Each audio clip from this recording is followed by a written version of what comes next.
umuntu utazase umuntu utabuyoboza Imana inzira agiye kumwara kumanywa y'ihanga ariko mayoga iyi message nabwiye ko hari ibihe bigiye kuza biruhishe nubwo hagiye kubaho ibihe biruhishe agiye kuba ibihe biruhishe bera agiye kuba ibihe biruhishe mu mwaka wa 2026 ugiye kuba umwaka ugoye no mwaka ugiye kuba ingora abahizi no mwaka abantu benshi bigiye kubacanga bamwe bakiyahura no mwaka abantu benshi umwaka abantu benshi abantu bagiye kugira amakimbirane we miryango abantu bagiye gupfa amasa kuko byacanza abantu batereka tugurisha ati ntabwo turisha no mwaka ugiye kuzunguza abantu ariko umuntu uzasenga Imana akayoboza inzira kandi bivuze ngo n'Imana ikubwiye ngo senga wisenga ikibazo cyanjye senga ikibazo kitaraza no mwaka abantu bagiye kwiheba cyane no mwaka abantu bagiye kurwara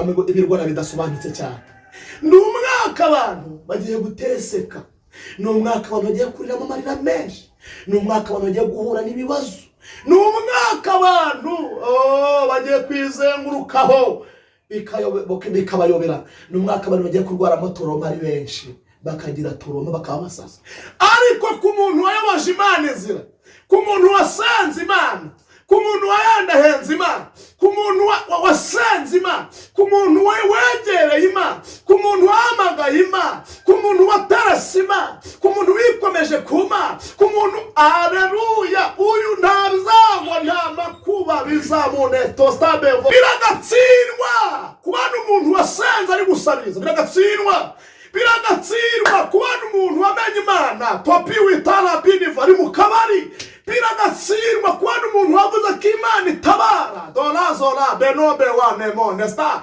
biragatsindwa kubana zone vone drome kubana umuntu wasenze kujya mu bapfumu biragatsindwa zone demone sta kubana umuntu wigeze yavugana n'Imana kujya kuzana ngo umuti w'igishaba kujya ngacuruza cyane biragatsindwa kubana umukobwa wigeze wavugana n'Imana kujya kuzana amavuta y'igikundiro mu bapfumu biragatsindwa izabangwa biragatsindwa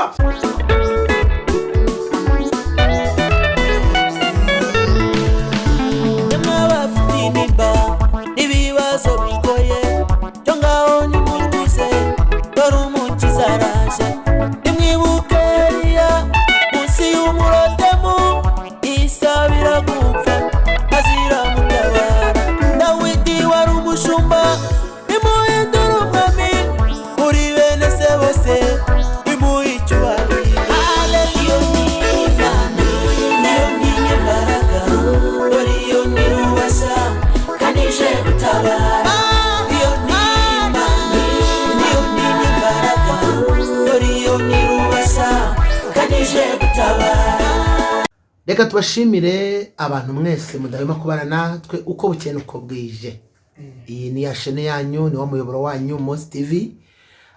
Uko bukeye uko bwije tugenda tugira umugisha w'abakozi b'Imana, abantu b'Imana, bene data baza badusangiza ijambo ry'Imana. Uyu munsi rero dufite umugisha ariko mbere ko tuza kumwakira reka mbanze ngusuze wowe kandi nkwifuriza ibihe byiza aho uherereye uri mu burasirazuba, uburengerazuba, amajyepfo, amajyaruguru cyangwa se mu mujyi wa Kigali. Twongere kubwira abari hanze y'igihugu cy'u Rwanda, mu bindi bihugu ndetse no mu yindi migabane. Reka tuvuge ngo intara enye zose z'igihugu turabasuje, twongeye intara ya gatanu y'umujyi wa Kigali n'iya gatandatu ya diaspora. Tukubwire ngo aho uri birashoboka ko bwaba ari mu gitondo, Imana ikugire neza. Tukubwire ngo waramutse aho uri bishobora kuba ari mugoroba. Tukubwire ngo wiriwe cyangwa se ugire umugoroba mwiza cyangwa se cyiza. Hanyuma tukubwire kandi ngo komera, uhagarare neza ushikamye, ari kurira kwa rero umuntu nijoro ariko bwacya mu gitondo impundu zikavuga. Reka rero twakire mwene data tudatinze kugira ngo adusuza twibwire narangiza adusangize ubutumwa bwiza. Hari hashize iminsi tutamuheruka kare mwene data. Murakoze cyane. Hanyuma nsuje abantu bose ari kuri Mose TV. Yari iminsi yari iciyeho tutabonana. Yego.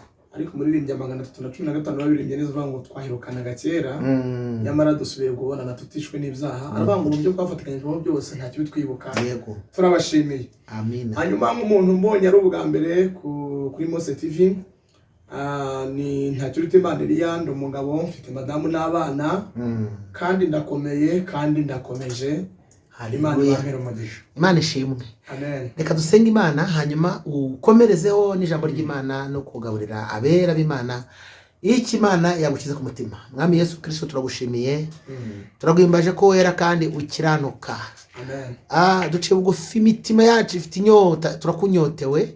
Turakwinginze kugira ngo bane natwe kandi bane n'ubugingo bwacu. Umugaragu wawe agiye kuvuga, navuge abwirijwe nawe, akoreshwe nawe kandi umwuka w'Imana mubeho. Twirukanye bitavuga Imana byose, turogoye buri kintu cyose cyamurogoye, ahubwo umwuka wawe Kristo amukoreshe message ikwiriye abaregeza ku mitima yaba gushaka. Cyubaro n'ikibi cyawe duciye bugufi kandi iri jambo rigere kure rizavuga ubutumwa rihembura imitima mu izina rya Yesu. Amen. Amen. Imana ibamere umugisha. Hanyuma reka dusome ijambo ry'Imana dusanga mu gitabo cya Ezira bice 8 turasoma n'umurongo waho wa 21. Titire y'amagambo yavuga ngo biyiriza ubusa ku mugezi Ahava. Yego. Maze ntegekera kwiyiriza ubusa aho ngaho kuri uwo mugezi Ahava kugira ngo twicishe bugufi imbere y'Imana yacu ngo tuyoboze inzira idutunganiye twebwe n'abana bacu bato n'ibintu byacu byose. Kuko nagize isoni zo gusaba mwami umutwe w'ingabo z'abasirikare n'iz'abagendera ku mafarashi ngo badutabare ku babisha bacu bari mu nzira, kuko twari twavuganye n'umwami tuti amaboko y'Imana yacu ari kubayishaka bose ngo abagirire neza, ariko imbaraga zayo n'uburakari bwayo birwanye abayereka bose. 23 turavuze ngo nuko twigiriza ubusa dusaba Imana yacu tuyinginga yemera kutwumvira. Amen. Amen. Mwatse neza ijambo ry'Imana. Hanyuma iyi niyo message nzaniye abantu kuri Mose TV. Babare bakunda kuyikurikirana, mwakoze subscribe cyangwa subscribe. Ni message mbazaniye ushobora kuba uri mu Rwanda, uri hanze y'u Rwanda.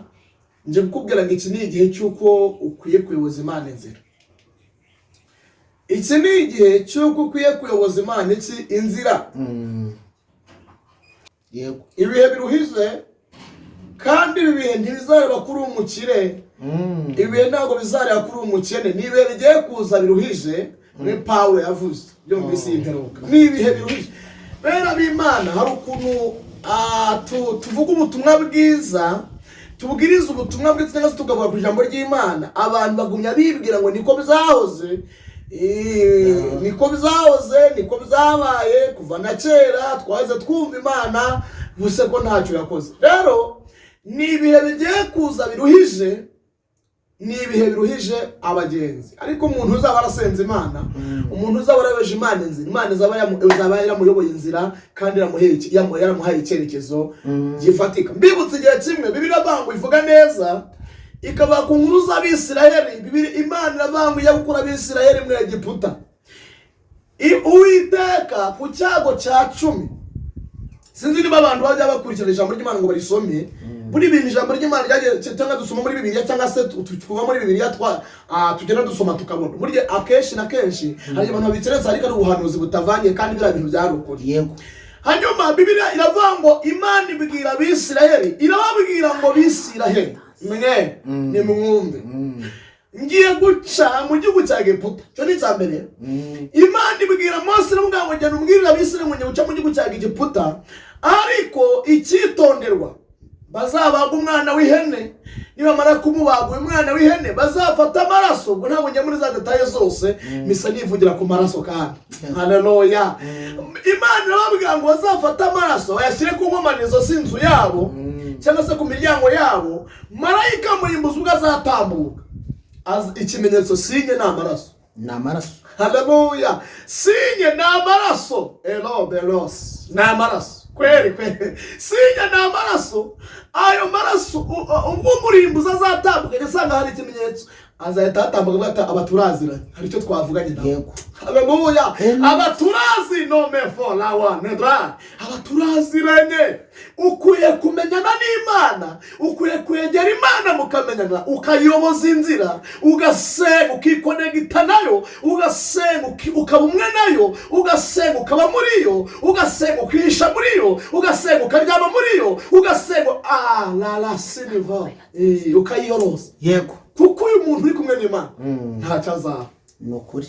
Uyu muntu uri kumwe n'Imana ntacyo azakira. Uyu muntu uri kumwe n'Imana ntacyo azabura. Ntacyo. Nta na kimwe. Kuko biravuze ngo ingorane z'umukiranutsi ni icyubahiro, ubukire ndetse n'ubugingo. Ni ibintu bitatu. Ingorane z'uri kumwe n'Imana ni icyubahiro kiri inaha kabiri, n'ubukire gatatu n'ubugingo.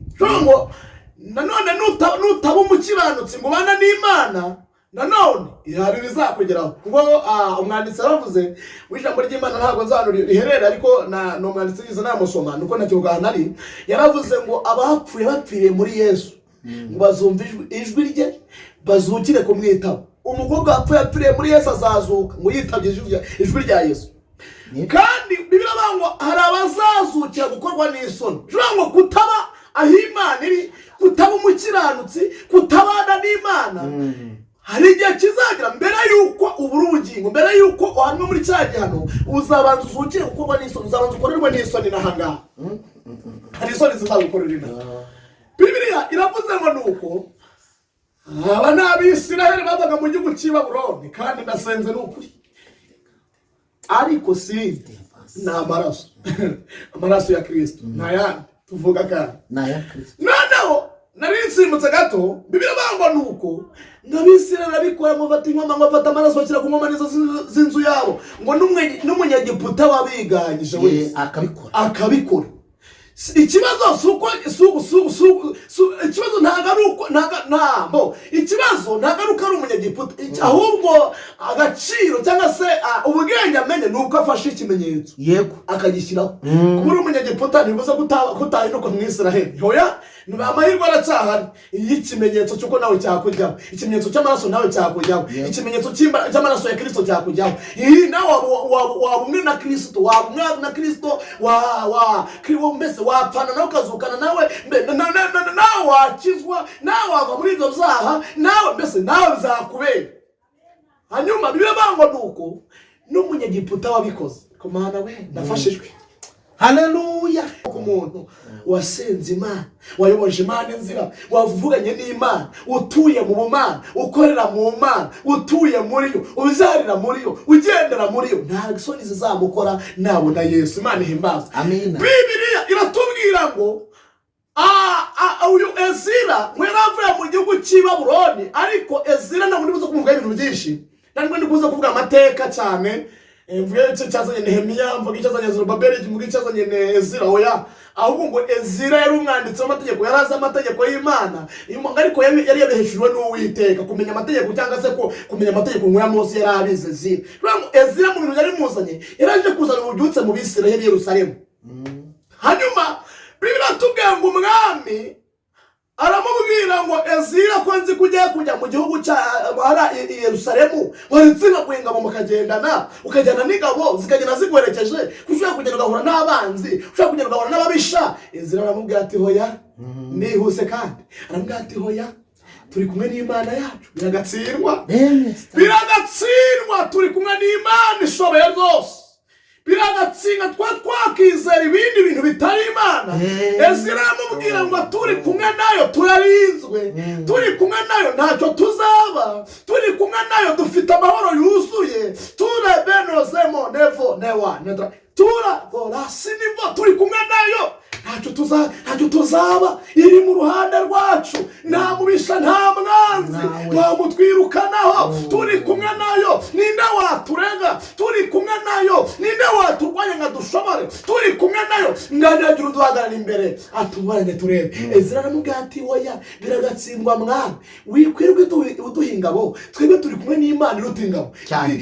Ingabo z'isi zikoresha imyambi n'ibindi n'amafarashi, ariko iyacu ntigaragara ariko ikora ibintu bigaragara. Mu bigaragara abantu babona ntayihari ariko irahari kuko iri kurema. N'Abisirayeli ngo bagera kuri Yeriko ngo babonaga idahari ariko ihari. Reka mbabwire ku bantu bari kwisenga, nimugire ubwoba irahari. Nubwo mwabona ibiciro byazamutse irahari, nubwo mwabona ibibagwanyije bihari, ariko irahari Imana yacu kugira ngo iturwanire. Bibiliya ivuze ngo Ezira, Bibiliya iravuga nuko Ezira ngabwira umwami aramubwira ngo umwami wikwirwa iduha ingabo. Haleluya. Haramubwira ngo amaboko y'Imana yacu ari ku bantu bose bayishaka ngibagirira neza, ariko uburakari n'igitsure cy'Uwiteka bigiye kurwanya abantu bose bagira ute bayireka. Tugiye gusenga kandi mugandi ndumva nshaka ko dusenga.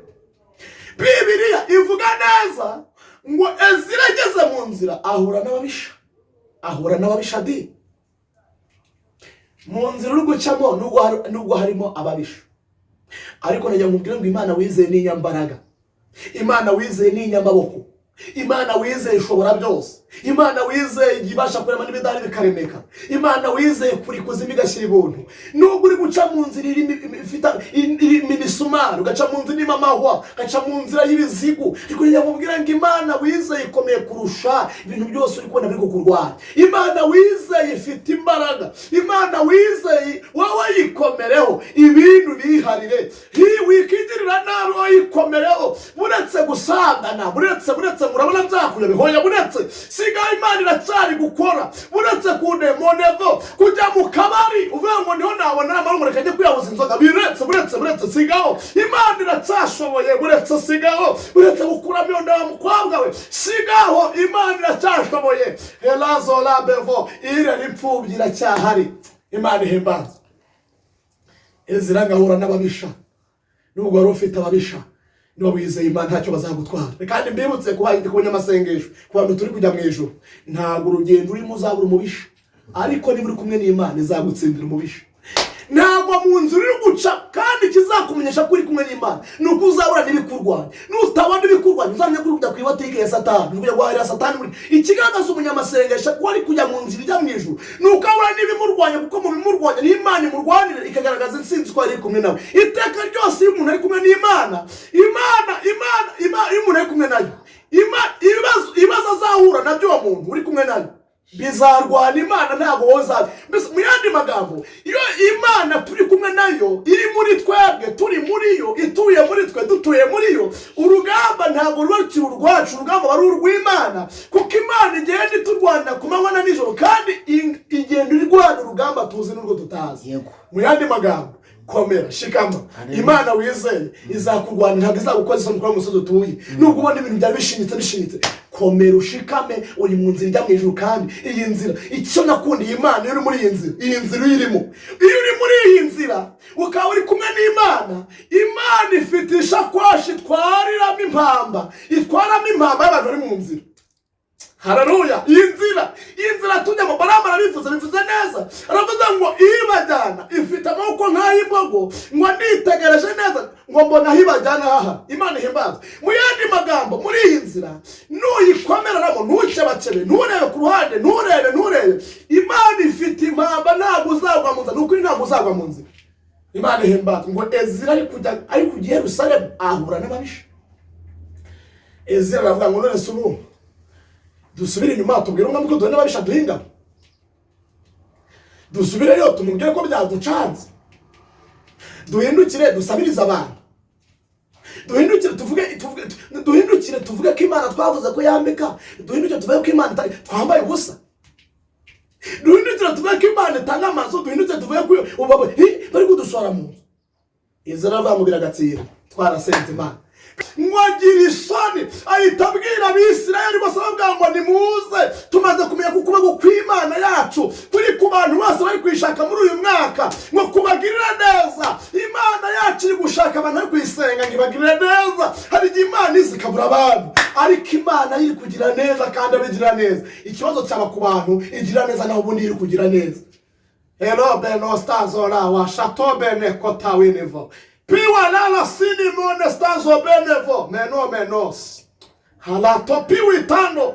Bibiliya iravuze ngo Ezira ahita arababwira ngo mwese n'abana n'ibyanyu n'amatungo yanyu muze duce bugufi twiyiriza ubusa ukageze kitwa hafi. Tugeze mu gihe cy'uko abantu bajya kugeza kitwa hafi bakayoboza Imana inzira. Nutayoboza Imana inzira urasaba, nutayoboza Imana inzira ibyaha biragucanga. Tugeze mu gihe cyitwa akagezi. Kuri aka kagezi nutagisha Imana, nutayoboza Imana inzira nukuri urayoba. Tugiye gusenga Imana. Haleluya. Amen. Tugeze mu gihe cy'uko umuntu agiye kuyoboza Imana. Uyu mestars bizamugeraho, ntabwo bizamugeraho. Azaba nk'Abisiraheli, ubwo Abisiraheli ngo umurimbuzi yatambutse mu Egiputa. Abisiraheli ngo bari baguye neza. Bari baguye neza. Igosheni ngo bari Gosheni baguye neza kuko bari bashizeho ikimenyetso. Bari bashizeho ikimenyetso cy'amaraso. Bari bashizeho ikimenyetso cy'amaraso ngo umurimbuzi atambukaga, ngo atambutse umurimbuzi. Abisiraheli baravuga ngo iby'Imana ikora ngo nibitangaza gusa. Ku muntu wasenze Imana, ku muntu wasenze Imana abona ibibazo nkaho bidahari. Kandi umuntu yasenze Imana, Imana icyo bita umutaka wayo ikamutwikira. Imutwikira umutaka. Nge ntabwo nzanye umutaka nk'abandi bose, ahubwo nje kukubwira ngo iki ni igihe cyo kuyoboza Imana inzira, ugaca bugufi ugasenga, ukayoboza Imana inzira, ugasenga Imana n'abawe n'ibyawe n'abawe n'imiryango yawe. Kuko nusenga Imana ukayoboza inzira ntabwo uzayo. Abantu bagiye kureba ari benshi, abantu bagiye kuva mu by'agakiza ari benshi, abantu bagiye kuva mu byizerwa ari benshi kuko batasenze Imana. Mugiye gutungurwa n'abantu benshi mubonye bavuye mu byizerwa. Batari kuri umuntu ukuntu yigishaga, umuntu ukuntu yahanuraga, umuntu ukuntu yaririmbaga, umuntu abantu benshi bagiye kuva mu byizerwa kuko bategera Imana ngo basenge. Ariko nusenga, haleluya, iyi myambi myinshi Satani agiye kurasa abantu, we ntabwo uzakugeraho. Reka dusenge Imana. Nari ntumye ngo nze mbabwire kuri Mose TV, nari ntumye ngo nze mbabwire ngo iki ni igihe cyo gusenga mukayoboza Imana inzira kuko muri aya mwaka birakaze kandi birakomeye. Abantu benshi bagiye gutakaza icyubahiro muri ya mwaka. Abantu benshi bagiye guhura n'ibihe by'amarira muri ya mwaka. Abantu benshi muri ya mwaka utazitonda agasenge, uriya mwaka uzagora abantu benshi. Uriya mwaka uzagora abantu benshi. Uriya mwaka abantu bazarira ari benshi. Uriya mwaka abantu bazateseka. Uriya mwaka ibyorezo by'indwara bigiye kuba byinshi. Ugiye kumbwira ngo ni corona, ntabwo ari corona. Abantu bagiye kurwara indwara zidasobanutse kandi nyinshi ziturutse ku badayimoni kugira ngo zihebeshe abantu. Bareka gusenga, bareka gusenga bati niba dusenga tukabona turi kurwara ntabwo Imana ari Imana. Narindi muyoboza mabwire ngo muyoboze Imana inzira, musenge, mwegerane n'Imana, mwegerane n'Imana, muture mu Mana, mukorere muri yo, cuririza muri yo, usengera muri yo, zarira muri yo, ubakira muri yo, kuko ibyo nutabikora byose ibyo wenyine bigiye guhemukira. Reka dusenge. Sinzi uko ubanye n'Imana, sinzi uko wegeranye n'Imana, ntabwo mbizi, sinzi nuko ubanye nayo, ariko najya nkubwire ngo iki ni igihe cyo kwegera Imana. Uyu mwaka 2026 ni igihe cy'uko umuntu kwegera Imana. Icyo ukoze nutayegera, amakuba n'ibyago, ibigeragezo bigiye kuza ku bantu benshi bikakugeraho. Muze musena kubwiye Mana yacu, Mana ikomeye, Imana nziza, Imana dobe wa shatobe nasi wilisti wa tandobe ne kotawe nevo pela sini winima ola wa shatobe ne zone hodestans meloze losta belo wa shatola be narino la sini winimo ne dry. Nari nsenge muno soro nkurikiranye, nari mvuze ngo imbaraga zawe nizimugereho. Wari ufite intege nke zo gusenga, mwongerera imbaraga.